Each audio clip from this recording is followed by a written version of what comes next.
Pardon the interruption, but I'm Mike Wilbon. It's National Electricity Day, Tony. How are you celebrating that? I'm Tony Kornheiser. By lighting up the screen, my friend. By lighting up the screen. Wow, we're starting with a big streak of modesty today, are we? Yeah. Wow, okay. I hear you. That's my job, right? That's my job, to light up the screen. That's what I do. That's what you do. Welcome to PTI, boys and girls. In today's episode, Jayson Tatum struggles, Miles Michaelis near no-hitter, and Mark Messier joins us for 5 good minutes. But we begin today with the U.S. Open, which starts tomorrow at the Country Club in Brookline, Massachusetts, an old traditional golf course. With Tiger Woods out and the battle between the PGA Tour and the Saudi Tour in full effect, Wilbon, what do you expect from this tournament? Tony, a lot of different things, which are unrelated largely. I expect guys, the best players in the world, to contest the United States Open. I expect them to, at some point, maybe not on the first tee, but very soon after that, be obsessed with winning the U.S. Open. First with making the cut, then with winning the U.S. Open. There's how many guys figure they really can do that? I don't know, 50, 75. How many guys do we figure can do that? Maybe 25? But, Tony, I also expect some heckling. 5 to 10 dudes, and I'm concentrating on male spectators, yes, they can change any golf tournament just by being loud because they want to get on the air, because the microphones are right there picking up everything, and they're screaming, mashed potatoes! And they're going to scream worse stuff than that, and Phil Mickelson particularly. And Phil's used to being cheered everywhere he goes, and I don't think that's necessarily going to happen. He's going to get cheered. It's going to be a mixed reaction. He won't be the only one. I don't know what will await DJ, who's not a guy people fixate on at golf tournaments. Phil is. So I think we're going to see a lot of different stuff. Will it be contentious between the golfers? I don't think so early on. Maybe it could grow into that by Saturday. But I expect a lot of different things, Tone, some of them very unrelated. Yeah, I'm going to stick to your point about crowd reactions. I was fortunate enough to have Steve Sands of the Golf Channel on my podcast this morning. Good. And I asked him, what does he expect of the people who have joined the Saudi Tour from the crowd, from a Boston crowd? And I was talking, obviously, about Phil Mickelson. And Steve said he was out yesterday, walking the course, and ran into Phil a number of times. And he said that the people were giving him a lot of love because he is a crowd favorite for many, many years. Because especially at the Open, where he goes for it on every shot, and it has cost him, he has never won the Open, a record 6 times second finish. He also wondered about Dustin Johnson, who does not have the popularity that Phil Mickelson has. Right. I personally don't think the Euros are going to get trashed. I think that they do what they do, and American crowds are okay with them, with the exception possibly of Sergio Garcia, who is no longer popular in the United States. I'm curious about how Reed is received, how DeChambeau is received. I'm curious also, Mike, if, for example, Rory and Justin Thomas, who've been so vocally supportive of the PGA Tour, will get cheered in ways they hadn't been cheered before. And I was also interested in this, Mike. I was very interested in the pairings. And again, about Phil. Were they going to put Phil with PGA Tour guys? No, they put Phil with Shane Lowry and Louis Oosthuizen. Oosthuizen is on the Saudi Tour. Yeah. And Lowry's from Ireland, and he plays a lot of PGA events, but he's not really on the PGA Tour. And you could justify it, Mike. You could justify it by saying each of them won the British Open, so it's a legitimate pairing. But they kept Phil away from guys that you'd want to know, is there friction Real quickly about the point with Steve Sands, which is a great observation. Wednesday's sycophants who are going to a practice round, that's not the same dude necessarily that's there on Thursday who, may have been to one golf tournament in his life. So I don't know that Wednesday's reception is exactly Thursday's reception. We'll be able to watch and see it. You and I are going to watch like geeks every single swing of the club for 4 days. We just are. Let's move to the NBA Finals. Jayson Tatum is first-team All-NBA this season and led the Celtics with 27 in Game 5, but he's been struggling at times during this series. Tatum was just 1 for 5 in the fourth quarter of Monday's loss and has turned the ball over 10 times in the last 2 games, an all-time league record. That's 75 years, 95 turnovers during this postseason. Tone, we usually talk about the Celtics as a team, but how much responsibility is it fair to put on Jayson Tatum for Boston's recent struggles? He's their best player. As you said, he's all NBA first team, and this is the biggest stage that we have in the NBA. He got him past Milwaukee. He had some great games there.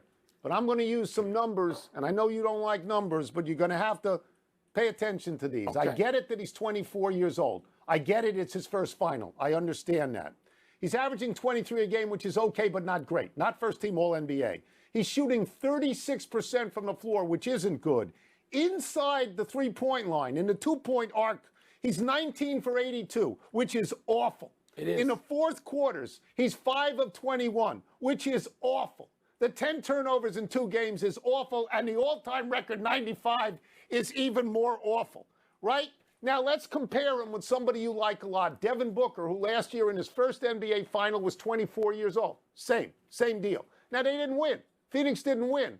But Devin Booker went out there, averaged 28, and went 40 twice in the finals. Yeah. He seemed to rise, and at the moment, Tatum's numbers seem to indicate he's shrinking. Yeah, Tony, and I think that, part of what I have turned multiple times. Last week I did it to Magic Johnson and Jalen Rose, who I obviously work with, and I said, is Jayson Tatum that guy? Like, are we really going to try to make him Larry Joe Bird at this point? Because he's not that. And so maybe the expectations are out of control. I don't know the answer. I'm not saying the expectations are too much yet. They may be. But, Tony, one, that Golden State defense is pretty damn good. It's not as celebrated as the Celtic defense. And secondly, the celebration of the Celtics, which I have engaged in since January, is about the team. They also have Jaylen Brown, who's an all-star level player. They have Marcus Smart, who flirts with all-star caliber player quite a bit. Tony, they have an ensemble.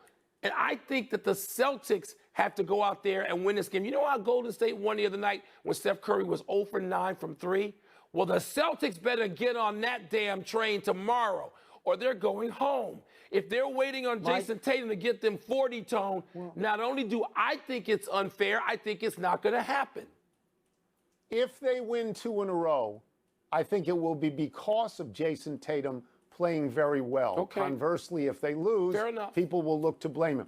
This is the great stage. You have to find out. The playoffs make your reputation. Yep. Let's take 2 great players with opposite reputations. Are you Michael Jordan? Are you James Harden? Yep. That's what people will ask. Yep, we they move will. now to the pitch clock, which has been so successful in the minors. An interesting corollary to the pitch clock is that stolen bases are up. This is being attributed to the rule that a pitcher is limited to only 2 step-offs and or throws over to first per batter. If they do it a third time, the runner is awarded the next base. So good runners are trying to bait pitchers into throwing over, then taking advantage and stealing when the limit is reached. Wilbon, does the increase in stolen bases feel like a clear plus to you or somewhat artificial? It can be both. It's totally artificial. It's phony. It's fake hustle, to steal Mark Jackson's great phrase. Look, Tony, in baseball's understandable desperation to shorten game times and stop them from being college football 4-hour games every night, it has undertaken this, which I am all for, standing ovation. But as usual, as I say, baseball can't get anything right, really, because now you've introduced a phony way to get to something that we like. You and I like the stolen base. We grew up with the stolen base, whether it was Maury Wills or Lou Brock, and then it evolved to Ricky Henderson and Vince Coleman. You and I love the strategy of that, the daring of that. But, Tony, it's phony. And I'm going to live with it because I'm tired of seeing 3.5-hour games. And so if you're going to cut 38 minutes or whatever the official time is off these games when we get to the major league level, I'll live with it, Tone, but it's phony. More than one thing can be true. Yes, more than one thing can be true. It is totally artificial, and it's also a clear plus. And because it's a clear plus, I am for it 100%. I believe that the 2 most exciting plays in a baseball game are a stolen base or, when it happens, a throw from right field to third on a triple. Some people will say a grand slam is more exciting, but they're rare, and I actually don't think so. I love it, honestly, when a catcher throws a guy out at second. And I love it even more, and I applaud if he picks somebody off at first. I mean, I really like that. So I am totally for this, the ability to run down to second base and to bait the pitcher into committing too much. What made Dean Smith a great coach? One of the things was he understood the rules and he understood how to go to the edge of the rules and make them work for him. So a really good runner who'll entice a pitcher to throw over quickly twice, then he's off and he's going. And to me, that's really exciting. I mean, to me, the stolen base is great and the pitch clock is great. I don't have the objection you have. Yeah, but Tony, I think they're both wins. I agree with you about those two outcomes, but I don't like the inability to throw over when I see Lou Brock cheating off of first because I know he's going to get to second base. I want to be able to throw over a third time or a fourth time. But if you do that, then it stops the pitch clock. You don't stop the clock. So if you don't have the rule, you have longer baseball. It's like no gas, no squeegee. There's a cost. That's how it goes. There's a cost. Let's take a break. Coming up, the Lightning and the Avalanche play for the Stanley Cup starting tonight. Which team should be considered the favorite? We will ask Mark Messier. And Miles Michaelis gets within 1 foot of a no-hitter. You're not going to ask me to, feel something for a Cardinal. You're not going to ask me that, are you? Cardinal. Do you know that more people are getting thrown out after the two step-offs than before? Because the catchers know. Pardon the Interruption is presented by... Welcome back to Pardon the Interruption, presented by Corona Extra, part of Happy Hour.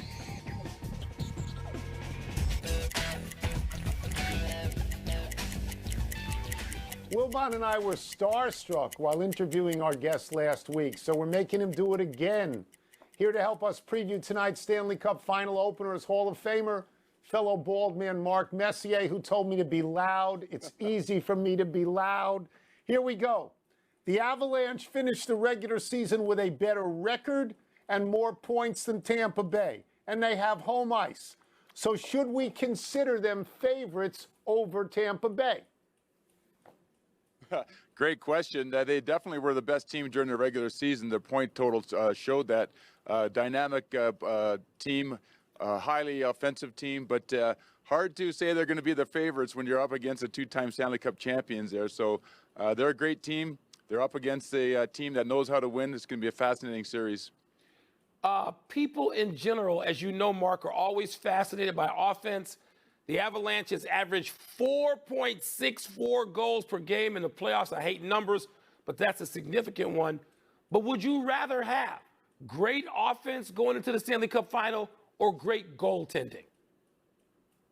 I can't have both, so I guess I'm going to go with defense. I played on one of the most highly offensive teams in the history of the NHL there, and we knew we had to play defense in order to win Stanley Cups. So if I had to pick one or the other, I would have to pick defense. Wow, okay. And I'll spread this out. It doesn't have to be a goaltender for the answer to this question. But of all the players on these two teams, who stands out and impresses you the most? Well, I mean, we've all talked about Stamkos and Kucherov and McKinnon and Makar and all the great talent on either side. But the guy that I think has got the conversation going with everybody around the hockey world is Vasilevsky. What he's been able to do, his numbers that he's producing in clinching games, his size of him, the strength, the quickness, the focus, just an incredible goaltender that is one of the big reasons why Tampa has won 2 straight Stanley Cups and are on the verge of perhaps winning their 3rd. Mark, you have faced great goaltending in your life on those high-scoring Edmonton teams and with the Rangers. But when you get a guy like Vasilevsky, if you're looking at this from the Avalanche point of view, what is it you need to do to get him off his mark, to shake him, to rattle him just a little bit starting tonight? Well, the way the goaltenders are nowadays, any pucks that they see from inside the blue line, they're pretty much guaranteed to stop it. As you've seen in the playoffs, the goals that are going in are from deflections, from screens, a lot of bodies in front, seeing eye pucks from the point, being deflected by either their own players or by indirect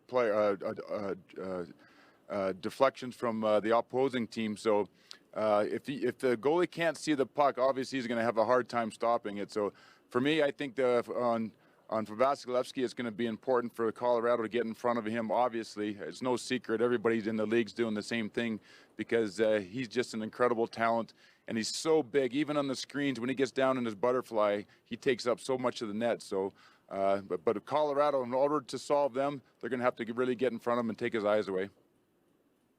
It's very disappointing to me. You agree with Wilbon. Wilbon thinks Tampa Bay should be favored. You think Tampa Bay should be favored. I think Colorado walks in here having been a great team in a regular season and a great team in the playoffs, but I'll leave that be. And I'll ask this question, and it's also about goaltending, but from your point of view as a player on the ice, because we know it's important at this stage. That's why you're talking about Vasilevsky, because we're in the final now. When you were playing in Stanley Cup finals, in those games, did you talk to your goalie? Did you have something you said to your goalie, or did you step back and say, I just hope he's hot, I'm leaving him alone? Yeah, well, we were pretty lucky with starting with Grant Fuhr and Andy Moog. They're really easygoing guys, and Billy Ranford wasn't too superstitious, and of course Mike Richter. But I know some goalies are very superstitious, don't like anybody talking to them the day of the game. But from my experience, anyways. Our goaltenders in the cup teams that I was on were just like one of the guys during the game or during the pregame rituals. And once the game started, they're obviously very focused, locked in. But we'll have to wait and see. I'm not sure what Vasilevsky or Kemper are like on the days off, and certainly on game day. But I guess we'll find that out during the series. Wilbon, did you hear that on his cup teams? There were only Cup 6 teams. of them. Yeah, only 6. Which of those That's cup all. teams Just in which 6. cities? My goodness. Thank you, Mark. Appreciate it. you. Hey, always great to be on with you guys. Let's take one last break. Still to come, did the positioning of center fielder Harrison Bader cost Miles Michaelis a no-hitter? And will the Bravos make it 14 in a row tonight?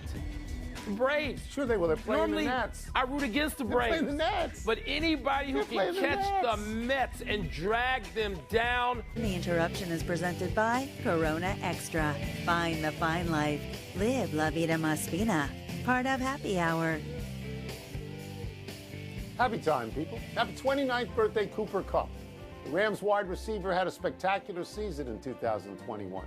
Kupp was Offensive Player of the Year. He led the NFL in touchdown catches with 16, in overall catches with 145, in receiving yards with 1,947. And to top that off, Kupp was named MVP of the Super Bowl for his 8 catches, 92 yards, and 2 touchdowns. Kupp was a 3rd-round draft pick out of Eastern Washington in 2017, where he won the Walter Payton Award as the outstanding 1AA offensive player. In 5 NFL seasons, he's got 433 catches and 40 touchdowns, which is why the Rams just gave him a 3-year, $80 million contract with $75 million guaranteed, most ever for a wide receiver. You know, Tony, if John Unitas gets drafted in the 100th round, and Tom Brady gets drafted in the 5th or 6th round, and Cooper Kupp goes in the 3rd, why the hell do I need to pay attention to mock first-round draft things, projections? Why? Cooper Kupp. Go to sleep for 2 rounds and get Cooper Kupp, please. Happy anniversary, Tim Duncan. On this day 19 years ago, Duncan put up 21 points, 20 rebounds, 10 assists, and 8 blocks in Game 6 of the NBA Finals to lead the Spurs over the Nets for their 2nd of 4 championships in 9 seasons. Duncan finished with 5 rings, 2 league MVPs, 3 final MVPs. One of the greatest players of all time. On a personal note, I think the emphasis on choosing all-time top 5 or all-time top 10 players is stupid. Steph Curry's the greatest shooter of all time. Bill Russell's the greatest winner of all time. Why are we assigning arbitrary numbers? You want a power forward and Duncan is available, you're going to grab him. Yeah, Tony, you are. I mean, really, he's atop that list, isn't he, if you do power forwards? In the past, for years, I thought it was Kevin McHale. And then Karl Malone, though he didn't win. And there were a group of guys, my man, our friend, Charles Barkley. They're in the top of that pyramid, but it's Tim Duncan. Although, was Tim Duncan a center? Really? Don't make the list. Yeah, you got to have a discussion. Happy trails to a no-hitter from Miles Michaelis. The Cardinals right-hander 1 strike away from no-hitting Pittsburgh last night. But on Michaelis' 129th pitch, the Pirates' Cal Mitchell hit a ball over the head of Gold Glove center fielder Harrison Bader that landed on the warning track, bounced over the wall for a ground rule double. Cardinals had their outfield in to guard against a cheap bloop single landing in front of them. Some may second-guess St. Louis manager Ollie Marmol for not playing the outfield straight away, but not Michaelis, who said, quote, if Bader can't get it, nobody can. You know, I'm wondering, by the way, I'm not second-guessing him either. But, to somebody, Paul Blair, Amos Otis, Ken Griffey Jr., Fred Lynn, anybody get to that? I don't know. Go to the big finish quickly. Fernando Tatis Jr.'s wrist still hasn't healed enough for him to swing a bat. Is that cause for concern? Broke it in mid-March. We're in mid-June. Maybe at least a little concerned. Vegas Golden Knights hired recently fired Bruins head coach Bruce Cassidy. That's a damn good fit, isn't it? He's a great coach. He gets Yes. to the playoffs every single year. Yes. U.S. men's soccer tied El Salvador 1-1. Is that significant? No. The Steelers agreed to an extension with safety Minka Fitzpatrick, $36 million guaranteed. Does that make sense? He's really good, okay? They're going to need some offense. They have a new quarterback this year. But without defense, they can't be in the games. Last one. The Braves go for their 14th straight win and a sweep of my Nats tonight. I like their chances. Do you? Yeah, I'm not rooting against your Nats, but to me, it's not even Braves versus Nats. It's Braves versus Mets. Go Braves. Don't forget about the Phillies, Mike. We're out of time. You're We're right trying to do about better the next time, and I'm Tony Kornheiser. Subdivision at the top. I'm Mike Wilbon. Same time tomorrow, Knuckleheads. You can get the PTI podcast on the ESPN app or Apple Podcast. And now, here's Sports Center. Let's welcome Reed Kornheiser to the world at Yeah. about 4 o'clock this afternoon. How about that? Let's welcome him. Here we go.